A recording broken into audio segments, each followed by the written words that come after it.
Ladies and gentlemen, this is Cynthia the Audio Bell, and I wanted to talk to you guys today about audio reviews. So I'm going to be doing some audio reviews, and I really just want to get started doing some reviews of products that I already have. One in particular that I have just acquired into my audio setup, which is the Mini DSP SHD, and that is something that I will be coming out with a video for next, is my review of that particular product. It basically acts as an equalizer, crossover, DAC, preamp, streaming device in my system.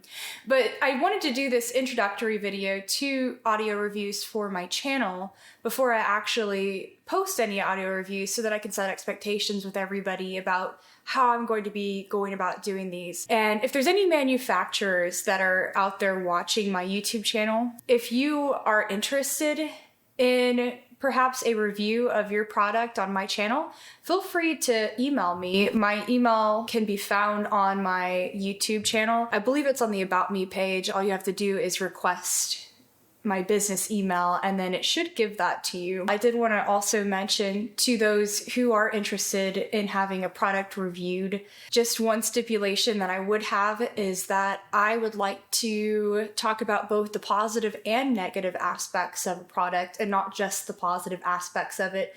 So it would be more so a full transparent review of what I liked and what I didn't like about a product if there was anything that I didn't like. But I wanted to talk to the broader audience about audio reviews to kind of give you guys an idea for those of you who may not know how audio reviews typically work and some of the things to look out for. There's a few different types of reviewers out there, whether it be in writing or on video. So there's some reviewers who specifically, they will only do a review of a product if it's something they would recommend or something that they have positive things to say about.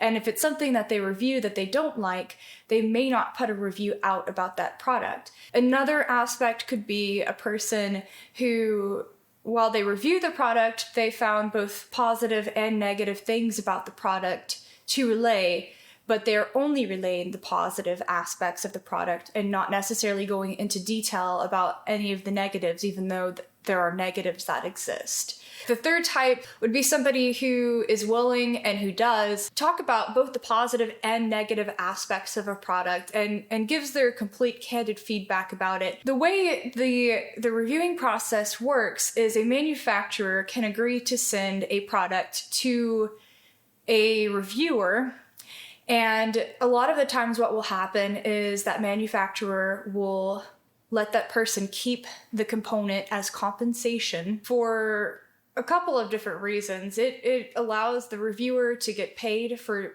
doing the review. That would be considered a sponsored review. And if the reviewer ends up sending the product back, then it would be considered an unsponsored review because there would be no compensation unless some other form of compensation was agreed upon. So if the reviewer keeps the product, then sometimes what you might see is if it's a YouTuber, you'll see perhaps they would do a product giveaway where if it's not something they necessarily need or want to keep, but they completed the review, they might put some sort of contest or giveaway on their YouTube channel to give away said product to a lucky viewer. And that's something that I would like to do if I end up doing sponsored reviews in the future. One of the reasons manufacturers do this is, besides the compensation aspect, is because cost to ship it back would be maybe not worth it for them, as well as the aspect of then the product technically is used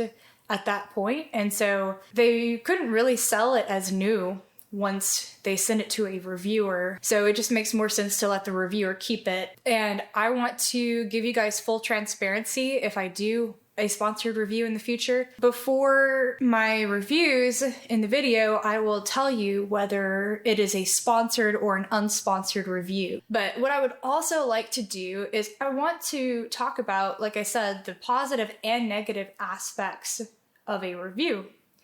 And the way I would like to do that is in the form of the Latin phrase, pollice verso. So if you guys have ever seen Gladiator or ever watched any movies about the Roman circus or are just a history buff, And you've heard the term pollice verso, which is a Latin term for when a gladiator was in the arena and they were to decide whether to kill the gladiator or spare the gladiator. Probably what you've seen in the movies is they'll hold out their hand with a sideways thumb and then kind of hear what the people have to say and what the people are wanting to do, whether they want to spare the guy or not. And then eventually they'll give a thumbs up or a thumbs down. So what I'd like to do is I would like to give a pollice verso thumbs up if I think it's a great product and I think that it's worth an investment. Keep in mind that if I give it a thumbs up, it still may not be a thumbs up for you. And a thumbs down if I don't like it, don't think you should buy it. I don't really want to go into specifics about describing vocab words on how it sounded, whether it was warm or cold or muddy, or I kind of want to leave that as at a minimum, because really it's going to depend on the way it sounds to you. So that's it, guys. If you like these videos, please feel free to subscribe, like, comment, and let me know what you'd like to see in terms of product reviews or videos in the future. All right, thank you for watching. Ladies and gentlemen, this is Cynthia the Audio Bell signing out.